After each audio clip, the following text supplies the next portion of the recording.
حبۃ انبتت سبع سنابل فی کل سنبلۃ حبۃ واللہ یضاعف لمن یشاء۔ اللہ فرماتا ہے تو میرے رستے میں ایک دے گا، زکوٰۃ کا 1 روپیہ دے گا تو میں تجھے 700 گنا کر کے واپس کروں گا۔ کتنے گنا؟ اور یہاں بس نہیں کی، فرمایا واللہ یضاعف لمن یشاء، میں جس کے لیے چاہوں گا بڑھا بھی دوں گا، جس کے لیے چاہوں گا۔ جاگ رہے نا آپ لوگ؟ اگر یہاں اعلان ہو جائے کہ 1 2 5 لے جاؤ، پتہ نہیں لوگ پیسے کہاں کہاں سے نکالیں گے، اللہ جانتا ہے، کوئی خبر ہی نہیں کہ کیا کیا بن جائے گا، کہاں سے لوگ پیسے نکال کے لائیں گے۔ اللہ کتنے کہہ رہا ہے؟ بولے تو صحیح۔ اور اللہ فرماتا ہے دنیا کے وعدے جھوٹے ہوتے ہیں، اللہ کے وعدے سچے ہوتے ہیں۔ تو سچے کی وعدے کی طرف کیوں نہیں دیکھتے؟ اللہ کتنے دے گا؟ 700 گنا۔ میرے رسول کریم صلی اللہ تعالی علیہ وسلم نے فرمایا صدقہ زکوٰۃ تجھے بری موت سے بچائے گا، اور فرمایا تو صدقہ دے گا تو اللہ تیرے مال کو پاک بھی فرمائے گا، اور تیرے مال کو اللہ بڑھوتری بھی عطا فرمائے گا۔ اور فرمایا اگر تم نہیں دو گے، دوسرا پہلو، اگر نہیں دو گے، حضور نے فرمایا خشکی اور تری میں جس کا بھی مال ضائع ہوتا ہے وہ زکوٰۃ نہ دینے کی وجہ سے ہوتا ہے۔ جس نے زکوٰۃ دے دی اس نے اپنا مال محفوظ کر لیا۔ اگر کبھی ہمارا نقصان ہو تو ایک دفعہ سوچنا ضرور چاہیے کہ ایسا تو نہیں کہ میں نے زکوٰۃ میں ڈنڈی ماری ہے۔ میرے نبی پاک صلی اللہ تعالی علیہ وسلم نے فرمایا شعبان میرا مہینہ ہے، رمضان میرے رب کا مہینہ ہے۔ اتنی برکتوں والا مہینہ، اتنی شانوں والا مہینہ ماہ رمضان، آپ نے کچھ باتوں کا بڑا ہی خیال رکھنا ہے، اور کوشش کریں کسی کو کپڑا جوڑا سوٹ دینا ہے، کسی طالب علم کو، امام مسجد کو، کسی غریب کو، کسی بوڑھی اماں کو، اپنے کسی چچا کو، اپنے دادا کو تحفہ دینا ہے تو وہ بھی شروع رمضان میں دے، تاکہ وہ آسانی سے سلا لے، سلا کے پہن لے۔ قرآن مجید نے کہا وَأَقِیمُوا الصَّلَاةَ وَآتُوا الزَّکَاةَ، نماز قائم کرو اور زکوٰۃ ادا کرو۔ نماز قائم کرو اور زکوٰۃ، بولیے گا جی، زکوٰۃ۔ اور ترغیب و ترہیب میں حدیث ہے، میرے نبی پاک صلی اللہ علیہ وسلم نے فرمایا جو زکوٰۃ نہیں دیتا اللہ اس کی نماز بھی قبول نہیں فرماتا۔ اٹھا کے لے جا، جو زکوٰۃ نہیں دیتا اس کی نماز بھی قابل قبول ہے، اس لیے کہ اللہ تبارک و تعالیٰ نے ان دونوں چیزوں کو اکٹھا بیان فرمایا اور ان کو اکٹھا رکھا ہے۔ زکوٰۃ اسلامی فرائض میں سے اہم فریضہ ہے۔ کلمہ طیبہ کے بعد نماز کا ذکر ہے اور نماز کے بعد زکوٰۃ کا ذکر ہے۔ زکوٰۃ اللہ تبارک و تعالیٰ نے صاحب استطاعت اور صاحب ثروت لوگوں پر فرض کی ہے، 2 ہجری میں فرض ہوئی۔ اس کی فرضیت کا انکار کرنے والا کافر ہے، صحیح طور پر زکوٰۃ کو ادا نہ کرنے والا اور چشم پوشی کا مظاہرہ کرنے والا کبیرہ گناہ کا مرتکب ہے۔ آپ حضرات کو بڑی زیادہ توجہ کرنی پڑے گی، تھوڑا تھوڑا ٹیک کو چھوڑنا پڑے گا، تاکہ شروع میں جو کچھ چند مسائل ہیں وہ تھوڑے باریک ہیں، آپ کی سمجھ میں آنے چاہیے۔ زکوٰۃ کا لغوی معنی کئی معنی ہیں، لیکن 2 معنی امام راغب اصفہانی علیہ رحمہ نے بیان فرمائے۔ زکوٰۃ کا ایک معنی تو پاک کرنے کا ہے، گویا جو آدمی مال کی زکوٰۃ دے دیتا ہے اللہ اس کے مال کو پاک فرما دیتا ہے۔ کم و بیش 40 سے زیادہ مقامات پر قرآن پاک نے زکوٰۃ کا ذکر فرمایا ہے۔ کتنی جگہوں پر؟ سارے بولیے گا۔ اتنی اہمیت کی حامل یہ چیز ہے۔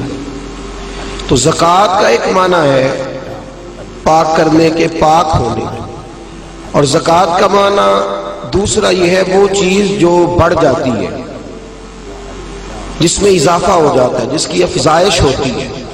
گویا جو آدمی زکوٰۃ ادا کرتا ہے اللہ اس کے مال کو اضافہ عطا فرما دیتا ہے۔ ہم لوگ جب تھوڑا سا کسی کو سکھانے کا موڈ بنا ہے، ہمارے ہاں سکھانے کا موڈ نہیں ہے، ہمارے ہاں تو آدمی کو بے ادب قرار دے دیا جاتا ہے۔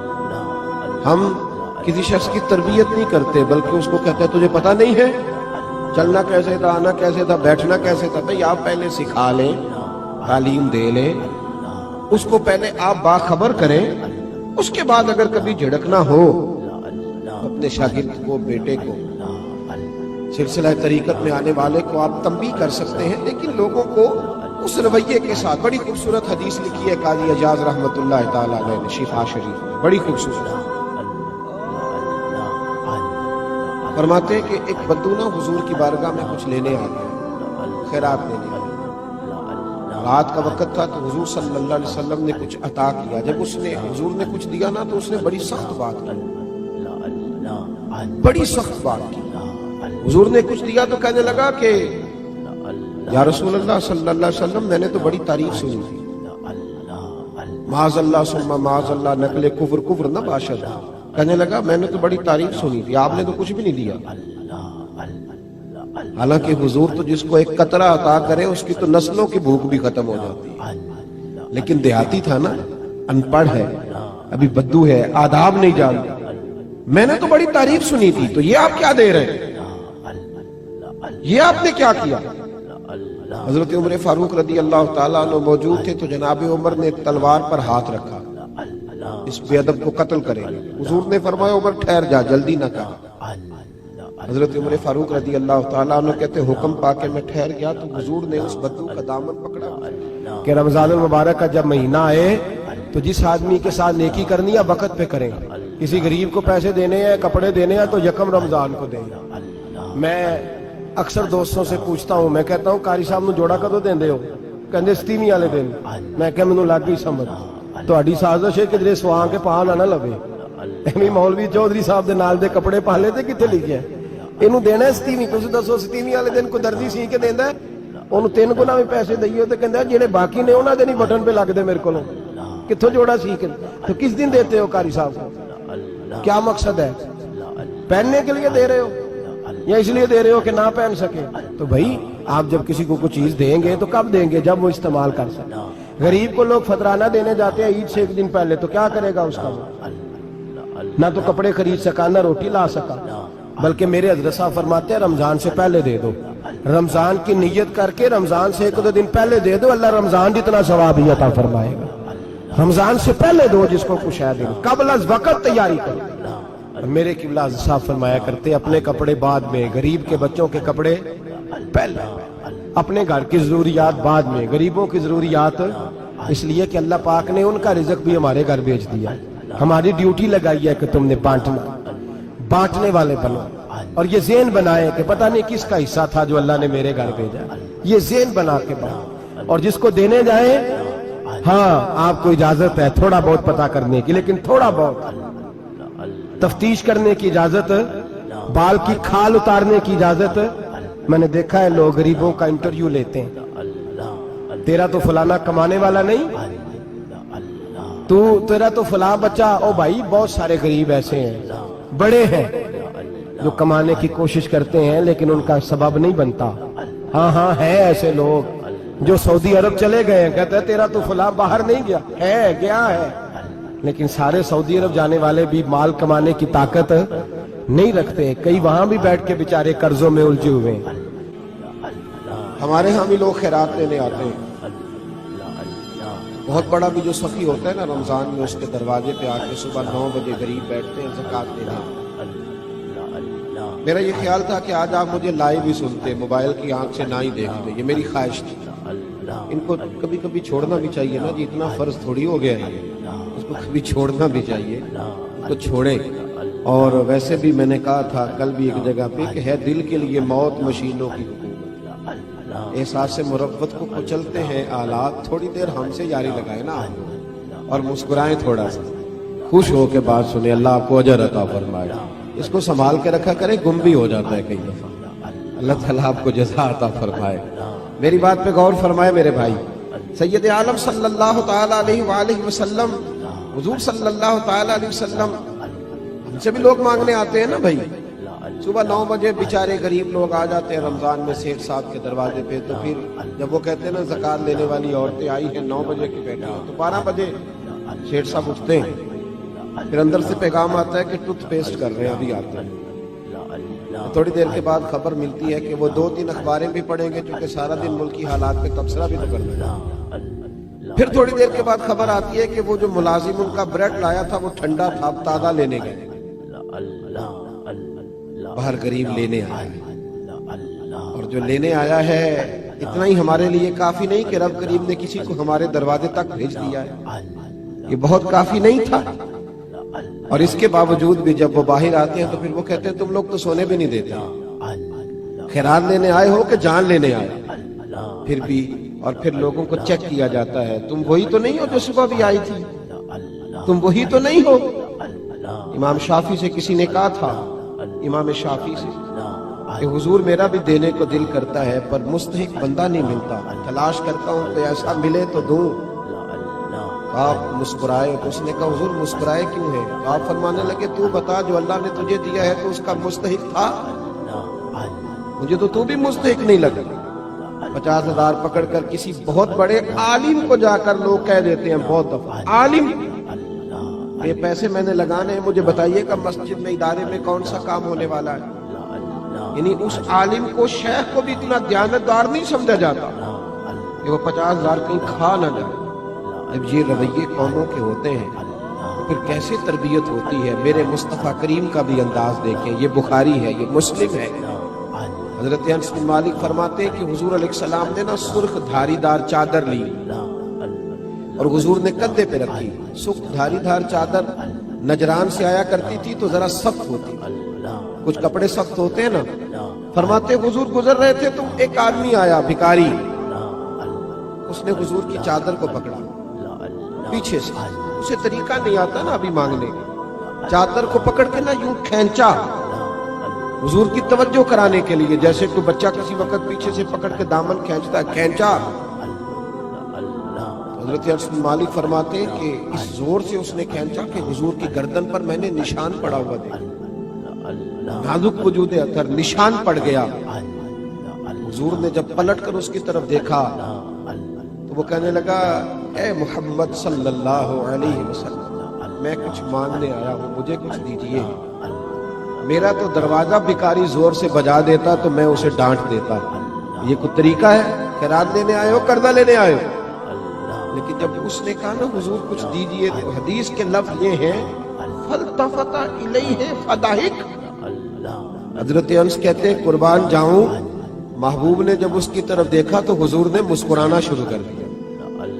یہ بڑا مشکل کام ہے کہ کوئی گلے میں چادر ڈال کے کھینچے اور انسان مسکرائے، لیکن بریلی کے امام فرماتے ہیں جس کے گچھے سے لچھیں جڑے نور کے، ان ستاروں کی نزہت پہ لاکھوں سلام، ان کے خطبے کی ہیبت پہ بے حد درود، اور ان کی باتوں کی لذت پہ لاکھوں سلام، اور جس کی تسکی سے روتے ہوئے ہنس پڑے، جس کی تسکی سے روتے ہوئے ہنس پڑے، اس تبسم کی عادت پہ لاکھوں سلام۔ اس مسکراہٹ کے لیے انتظار نہیں کرنا پڑتا، بلکہ یہ تو ہر وقت بہتی رہتی ہے، یہ تو حضور کی عادت ہے۔ اس تبسم کی عادت پہ لاکھوں سلام۔ فَالْتَفَتَ إِلَيْهِ فَضَحِكَ، حضور نے توجہ فرمائی تو مسکرائے۔ اس نے گلے میں چادر ڈال کے کھینچا ہے، نبی پاک علیہ السلام نے فرمایا 2 پہاڑیوں کے درمیان جتنی بکریاں کھڑی ہیں ساری ہی اسے دے دیں، ساری۔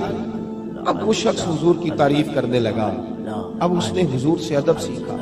حضرت غوث اعظم جیلانی کو ان کا ایک مرید سمجھانے لگ گیا، کہنے لگا حضرت جی آپ سب کو ہی دیتے رہتے ہیں، ہر بندہ مستحق نہیں ہوتا، ذرا ٹٹول کے دیا کریں۔ تو غوث اعظم جیلانی فرمانے لگے بھائی مجھے تو لگتا ہے تو بھی ان چیزوں کا مستحق نہیں تھا جو اللہ نے تجھے عطا کر دی ہے، پہلے تو بتا تو مستحق تھا، تجھے اپنی حیثیت و اوقات کا پتہ ہے جو اللہ نے تجھے دے دی ہے، طاقت تھی، کوالٹی تھی، تیرے اندر وہ صلاحیت تھی، رب نے تو نہیں تیری تفتیش کی کہ تو قابل ہے کہ نہیں، تو اللہ کے بندوں کی تفتیش کرتا پڑتا ہے۔ امام شافعی فرمایا کرتے، امام شافعی فرماتے رب تجھے پرکھ کے نہیں دیتا، ٹٹول کے نہیں دیتا، رسوا کر کے نہیں دیتا، تو غریبوں کے ساتھ یہ سارا ظلم کیوں کرتا ہے؟ بس پتہ چل گیا وہ ضرورت مند ہے تو دے، اس لیے کہ اجر تجھے غریب نے نہیں دینا، اجر اللہ نے دینا ہے، اور اللہ اجر عمل پہ نہیں دیتا، اللہ تو نیت پہ اجر عطا فرماتا ہے۔ تو نیت دیکھ تیری کس طرح، تو میرے بھائی غریب کو دیں، قبل از وقت دیں۔ رمضان مبارک میں چوتھا کام بعد آخری اور چوتھا کام سنیں۔ میرے رسول کریم صلی اللہ تعالی علیہ وآلہ وسلم نے فرمایا اگر تم زکوٰۃ دے دو گے تو اپنے مال کو محفوظ کر لو گے، تم اپنے مال کو محفوظ کر لو، اور اس طرح محفوظ کر لو گے جس طرح مضبوط قلعوں کے اندر کوئی چیز محفوظ ہوتی ہے۔ زکوٰۃ دے دو گے تو تمہارا مال محفوظ ہو جائے گا، بچ جائے گا، پھر سال گزرنے پر زکوٰۃ دینی ہے۔ سال گزرنے سے مراد وہ والے مہینے نہیں وہ وڈیرے نے یاد کر لینے سون بھادو اسو تے منڈے کہنے نے جنوری فروری، تو اسلامی مہینے کدھر گئے جی؟ تو زکوٰۃ جو ہے وہ چاند کے مہینوں کے حساب سے فرض ہے، یاد رکھیں۔ اعلیٰ حضرت فاضل بریلوی رحمۃ اللہ تعالیٰ نے فتاوی رضویہ شریف میں فرمایا ہے کہ چونکہ یہی مہینے حج کے ہیں، حج کس حساب سے ہوتا ہے؟ چاند کے حساب سے۔ کس حساب سے بولیے گا جی؟ رمضان کس حساب سے آتا ہے؟ اس دفعہ جون کے حساب سے آیا یا اپنے حساب سے آیا ہے؟ چاند کے۔ تو فرمایا اللہ تبارک و تعالیٰ نے ساری عبادات تیرے اوپر چاند کے حساب سے فرض کی ہے، تو زکوٰۃ بھی اسی حساب سے تیرے اوپر فرض ہوگی۔ جب سال گزر جائے گا تو زکوٰۃ تیرے اوپر فرض ہو جائے گی۔ زکوٰۃ اسلامی فرائض میں سے 2 ہجری میں فرض ہونے والا اہم فریضہ ہے۔ زکوٰۃ صاحب نصاب عاقل بالغ آزاد مسلمان پر فرض ہوتی ہے۔ آگے ہمارا اپنا ایک مزاج ہے، ہم اپنی مطلب کی چیزیں بعض اوقات عکس کر لیتے ہیں۔ زکوٰۃ کا نصاب ہے جس شخص کی ضروریات زندگی نکال کر اس کے پاس اتنے پیسے جمع ہو جائے جتنے 7.5 تولے سونے کے ہوتے ہیں یا 52.5 تولے چاندی کے ہوتے ہیں۔ کتنے کی ہے 52.5 تولے چاندی؟ 35-40 ہزار کی ہوگی۔ تو اس کا مطلب ہے جو آدمی اپنی ضروریات نکال کے 40 ہزار بھی جس کے بینک میں موجود ہے، سال گزرنے پر اسے بھی زکوٰۃ دینی ہے۔ اب جب ہم نصاب کرتے ہیں تو ہم چاندی کا کرتے ہی نہیں، ہم سونے والا نصاب کر لیتے ہیں تاکہ تھوڑا آگے جا کے زکوٰۃ فرض ہو، جلدی نہ ہو جائے۔ شریعت نے اجازت دیا یا چاندی کا کر لو یا سونے کا کر لو، لیکن چاندی کا نصاب لوگ جاگ رہے نا ابد رات۔ اگر کوئی سوئے تو اسے تھوڑا جگائیے گا، یہ آج فرض مسئلہ ہے نا جی، اس پر غور زیادہ ضروری ہے۔ اچھا دیکھیں، شریعت کا حکم ہے کہ صدقہ فطر یا 2.25 سیر گندم یا 3.5 کلو کھجوریں کس حساب سے دیتے ہیں لوگ؟ تو کھجوروں کے حساب سے کیوں نہیں دیتے؟ بولے جی، کیسی عجیب بات ہے۔ ہم اپنی مرضی کا معاملہ لے کر کے چلیں گے، اپنی مرضی کا۔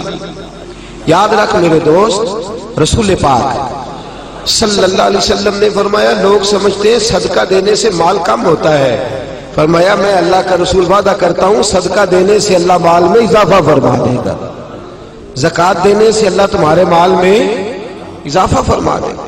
7.5 تولے سونے کی قیمت یا 52.5 تولے، ضروریات سے ہٹ کر اتنا سرمایہ آدمی کے پاس ہو اور اس پر سال گزر جائے، اس نے زکوٰۃ دینی ہے۔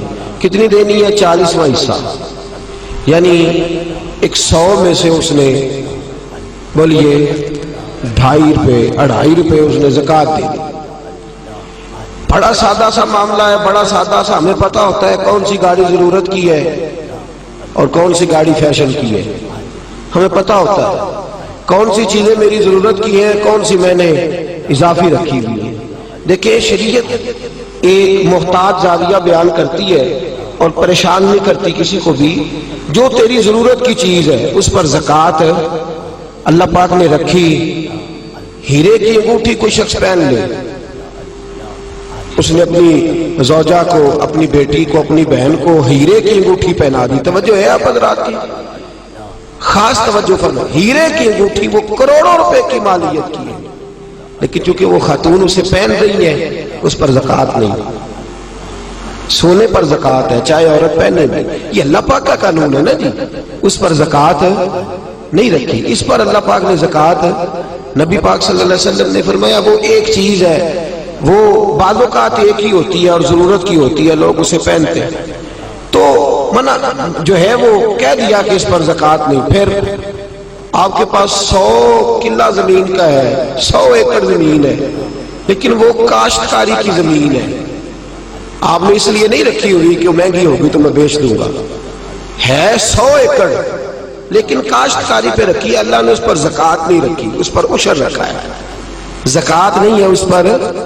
یہ الگ بات ہے، لوگ اس کے مسائل بھی نہیں سیکھتے، وہ بھی صحیح ادا نہیں کرتے، عشر ہر فصل پر ہوتا ہے، اس پر زکوٰۃ نہیں رکھی گئی۔ ہاں اگر وہ کرائے پہ دیتا ہے، جیسے ٹھیکے پہ دی جاتی ہے زمین، تو اس کا جو کرایہ آئے گا اس پر زکوٰۃ آئے گی، اور جو اس پر فصل کاشت کرے گا اس کاشتکار نے اس کا عشر دینا ہوگا، یہ زمین کی۔ لیکن اگر کسی شخص نے زمین اس لیے سے خریدی ہے کہ میں اتنے چند پلاٹ لے لیتا ہوں، کل کو ذرا مہنگے ہو جائے گا تو میں بیچ دوں گا، تو وہ اس کا جو مال ہے وہ مال تجارت ہو گیا، مال تجارت پر زکوٰۃ آتی ہے، چاہے اس کی اربوں کی پراپرٹی ہو، جو اس نے پلاٹ اس نیت سے لیے ہوئے، یا جو مکانات، جو دکانیں، جو چیزیں اس ارادے سے لی ہوئی ہیں کہ میں ان دکانیں ذرا مہنگی ہو جائیں گی تو میں ان کو فروخت کر دوں گا، تو اسے اس پر زکوٰۃ دینی پڑے گی۔ ہاں ٹھیک ہے، وہ ذری زمین خرید لے، وہ یہ ارادہ کر لے کہ میرے پاس 6 پلاٹ ہے تو میرے 6 بچے ہیں تو سارے ایک ایک میں رہیں گے، یہ نیت کر لے، کل کو بیچنی پڑ جائے تو معاملہ الگ ہے، لیکن آج شریعت اس سے زکوٰۃ کا مطالبہ نہیں کرتی۔ کتنا سادہ اور کتنا اللہ تبارک و تعالیٰ نے آسان رکھا ہے ہمارے لیے۔ زکوٰۃ دینی کس کو ہے یہ سن لیں، یہ قرآن مجید نے 10 لوگ بیان کیے ہیں، لیکن ان میں سے کچھ ایسے ہیں جن کو اب زکوٰۃ نہیں دی جا سکتی، زکوٰۃ دی نہیں جا سکتی۔ مثلا ایک قرآن مجید نے مؤلفۃ القلوب بیان کی ہے، جو لوگ نئے کلمہ پڑھتے ہیں ان کی تالیف قلب کے لیے ان کو ان کے گھر والے، خاندان والے نکال دیتے تھے، ان کو بھی زکوٰۃ دی جا سکتی تھی تاکہ وہ اپنے پیروں پر کھڑے ہوں۔ ایک زکوٰۃ دی جاتی تھی رقاب کو قرآن کہتا ہے، یعنی غلام آزاد کرانے کے لیے، وہ بھی معاملہ اب ختم ہو گیا۔ اب زکوٰۃ کس کو دیں گے؟ ایک زکوٰۃ لگے گی مسکین کو، فقیر کو اور مسکین کو۔ فقیر اس کو کہتے ہیں جس کے پاس ضروریات کی چیزیں موجود نہ ہوں۔ کون سی چیزیں جی؟ یعنی وہ اپنی ضروریات بھی بیچارہ خود پوری نہیں کر سکتا، وہ اپنی دوائی نہیں لے سکتا، وہ اس کی آمدن اتنی تھوڑی ہے کہ وہ جو اس کی تنخواہ ہے ماہانہ اس سے وہ اپنی گزر اوقات نہیں کر سکتا، تو اس کو کیا کہتے ہیں؟ فقیر، اس کو زکوٰۃ لگتی ہے۔ مسکین اس کو کہتے ہیں جو اتنا غریب ہو کہ صبح کی روٹی ہو اور شام کی روٹی بھی اس کے پاس موجود نہ ہو، اس کو بھی زکوٰۃ لگتی ہے۔ پھر اس کے بعد جو عاملین زکوٰۃ ہوتے ہیں، یعنی جن کی ڈیوٹی ہوتی ہے زکوٰۃ اکٹھی کرنے کی، ان کو بھی زکوٰۃ میں سے تنخواہ دینا جائز ہے۔ جو عاملین مقرر کیے جاتے تھے نا، اب تو اتنی زکوٰۃ اللہ خیر کرے ہوتی کافی زیادہ ہے، میرا خیال ہے دیتے نہیں لوگ ساری، تو زکوٰۃ اکٹھی کرنا، اس کا پھر حساب کرنا، پھر اس کو تقسیم کرنا، تو ایک آدمی مستقل چاہیے ہوتا تھا اس کام کے لیے۔ تو عاملین زکوٰۃ جو ہوتے تھے ان کو بھی زکوٰۃ میں سے تنخواہ دی جاتی تھی۔ نبی پاک صلی اللہ تعالی وسلم نے دی ہے، صحابہ نے دی ہے، قرآن نے اس کی اجازت دی ہے، ان کو بھی زکوٰۃ لگتی ہے۔ اسی طرح ایک قرآن مجید نے شخص بیان کیا جس کو غارم کہتے ہیں، یہ آپ نے بڑی توجہ کرنی ہے، اس کو خاص کر سننا ہے۔ غارم وہ شخص ہوتا ہے جو مقروض ہوتا ہے، اور میرے نبی پاک صلی اللہ علیہ وسلم نے فرمایا مقروض بھی قیدی ہوتا ہے، تو اس مقروض کا قرضہ ادا کرنے کے لیے بھی زکوٰۃ دینا جائز ہے، اس شخص کو بھی زکوٰۃ لگ جاتی ہے، وہ بھی مستحق زکوٰۃ ہے کہ اس طرح قرض میں پھنس گیا ہے کہ دو قسم کے مقروض ہوتے ہیں، ایک وہ ہوتے ہیں جتنا مارکیٹ میں دینا ہوتا ہے اس سے زیادہ لینا بھی ہوتا ہے، اس کو آپ غارم نہیں کہتے، اس کا تو کاروبار ہے، وہ چل رہا ہے، دے رہا ہے، لے رہا ہے۔ لیکن کچھ ایسے غارم ہوتے ہیں جو پھنس گئے ہیں، الجھ گئے، ان کا کاروبار ڈوب گیا ہے، سرے سے بیچارے الجھ گئے، ان کو آپ زکوٰۃ دیں، ان کو نئے سرے سے میدان کے اندر کھڑا کریں۔ بعض اوقات ایسے اچھے بزنس مین ہوتے ہیں ملک کے اندر، ایسے اچھے کاروبار کرنے والے لوگ ہوتے ہیں، لیکن کسی وجہ سے الجھ جاتے ہیں، کسی وجہ سے الجھ جاتے ہیں، دیوالیہ ہو جاتے ہیں، لوگ ان پر پھبتیاں کستے ہیں، مذاق اڑاتے ہیں، الزامات لگاتے ہیں، لیکن یہ نہیں دیکھتے کہ بھائی تجارت وہ کر رہا تھا، وہ شخص الجھ گیا ہے کسی وجہ سے، اس کو آپ زکوٰۃ دیں، اس کو زکوٰۃ دیں۔ حضرت وہب بن منبہ رحمۃ اللہ تعالی علیہ فرماتے ہیں سب سے زیادہ زکات مقروض تاجر کو دو، اس لیے کہ تاجر ریڑھ کی ہڈی ہوتا ہے، اگر وہ کھڑا ہو جائے گا تو معاشرے میں کئی اور لوگ بھی کھڑے ہو جائیں گے، کاروبار ہوگا، فیکٹریاں لگیں گی، لوگوں کو روزگار ملے گا۔ تو سب سے زیادہ مقروض آدمی کا خیال رکھا جائے۔ پھر اس کے بعد فی سبیل اللہ، ایک ابن سبیل ہے۔ ابن سبیل کہتے ہیں مسافر کو، یعنی ایسا شخص جو گھر سے نکل آیا ہے، اس کے گھر میں مال بہت زیادہ تھا لیکن مسافر ہو گیا، جس جگہ وہ موجود ہے اس جگہ اس کے پاس پیسے موجود، ہاں اب یہ مسافر بھی مسافر نہیں رہے، اب تو 1 منٹ لگتا ہے، ایزی پیسے سے ہر چیز آ جاتی ہے، آن لائن ہو جاتی ہے ساری چیزیں، تو یہ بھی اب حکم باقی۔ ہاں ایک فی سبیل اللہ لوگ ہیں، جاگ رہے ہیں آپ لوگ؟ ایک بار سبحان اللہ کہیے سارے۔ ایک فی سبیل اللہ لوگ، یہ کون؟ یہ مجاہدین اسلام ہے۔ وہ آدمی کھاتا پیتا ہے، ہٹا کٹا تگڑا ہے، لیکن جہاد کے لیے جا رہا ہے، اور اس کے پاس نہ گھوڑا خریدنے کے پیسے، نہ زرہ لینے کے، نہ تلوار لینے کے، اس کے پاس سرمایہ۔ اب آپ اس کو زکوٰۃ دیں گے اور یہ نہیں کہیں گے تو ہٹا کٹا ہے، تجھے کیسے لگ گئی؟ شریعت کہتی ہے کہ اس کو زکوٰۃ لگے گی، اس کو زکوٰۃ دیں گے۔ اسی طرح جو آدمی دین کے لیے وقف ہو جاتے ہیں، طلباء جو دین کے لیے وقف ہو جاتے ہیں، توجہ ہے آپ حضرات کی؟ قرآن مجید نے کہا کہ ایک جماعت ایسی ہونی چاہیے جو وقف ہو جائے، ڈیوٹی کرے، سن لے کان کھول کے، پھر کہے سبحان اللہ، سارے بولیے۔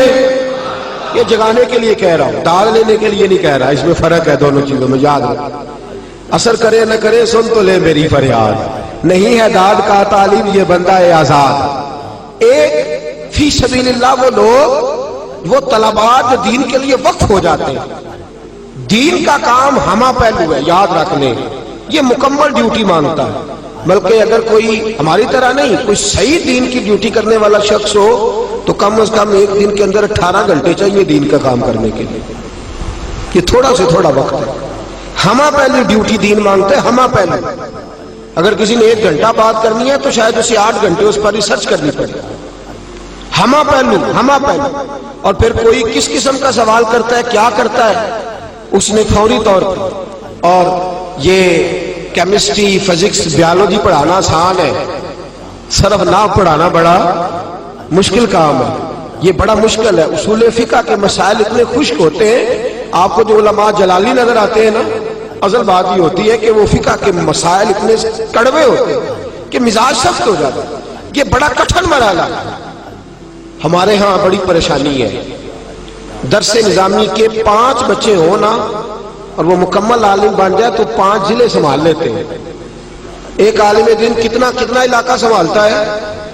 ایک پورے ضلع کی ذمہ داریاں ایک عالم پوری کرتا ہے، لوگوں کے فقہی، جزوی، روحانی مسائل تک۔ جو جامع شریعت اور طریقت لوگ ہوتے ہیں وہ تو ڈبل ڈیوٹی کرتے ہیں عام آدمی سے، وہ ورد وظیفے کی ڈیوٹی بھی کرتے ہیں، روحانی تربیت کی بھی اور دوسری بھی۔ ہمارے ہاں اس وقت جو سب سے بڑا المیہ ہے وہ یہ ہے، لوگ کہتے ہیں مولویوں نو کادی زکات دئیے بھی، اجی تے ماڑے نو دیاں گے۔ وہ خدا کے بندے، مدارس دینیا کے اندر جو بچے آتے ہیں وہ آتے ہی غریب گھروں کے۔ ہمارے پاس یتیم بچے ہوتے ہیں، اکثر ایسے بچے ہوتے ہیں جو اسکول کی فیس نہیں ادا کر پاتے، وہ یہاں آ جاتے ہیں۔ اور اتنی قسم پرسی کا عالم ہے، اتنی قسم پرسی کا عالم ہے، میں کسی اور کی بات نہیں کرتا، اپنی بات کرتا ہوں۔ ہمیں بعض اوقات 4تھے 5ویں سال میں بچے بھیجنے پڑتے ہیں، سرمایہ ہی نہیں ہے۔ ایک بڑے معتبر عالم کو بٹھا کے اس سے تربیت دلانے کا اتنا سرمایہ ہی نہیں ہے، لاکھوں روپیہ ماہانہ خرچ ہوتا ہے، بچوں کی فیسیں ہیں، کتابیں، لیکن لوگ اس جانب توجہ۔ ویسے بھی اللہ خیر کرے، سنیوں نے خرچی بڑی جگہ پہ کرنے ہیں، عرس پہ بھی دینے ہیں، نعت خاں کو بھی دینے ہیں، قوال کو بھی دینے ہیں، اور بھی بڑی جگہ ہے۔ مفتی احمد یار خان صاحب فرماتے ہیں خرچ نجدی بر علوم و درس گاہ اور خرچ سنی بر قبور و خان کا۔ کہتے ہیں بعد مذہب ساری زندگی علم اور درس گاہ پہ خرچ کرتا ہے، اور سنی اللہ خیر کرے تو مزار ہی پکے کراتا رہتا ہے، وہ گنبد ہی نیا بنتا ہے، اور ابھی بابا جی نے دفن ہونا ہوتا ہے اس سے پہلے ہی انہوں نے سنگ مرمر لگوا لیا ہوتا ہے۔ وہ خدا کے بندے، ہو سکتا ہے تو مدینہ ہی مر جائے۔ حبۃ انبتت سبع سنابل فی کل سنبلۃ حبۃ واللہ یضاعف لمن یشاء۔ اللہ فرماتا ہے تو میرے رستے میں ایک دے گا، زکوٰۃ کا 1 روپیہ دے گا تو میں تجھے 700 گنا کر کے واپس کروں گا۔ کتنے گنا؟ اور یہاں بس نہیں کی، فرمایا واللہ یضاعف لمن یشاء، میں جس کے لیے چاہوں گا بڑھا بھی دوں گا، جس کے لیے چاہوں گا۔ جاگ رہے ہیں نا آپ لوگ؟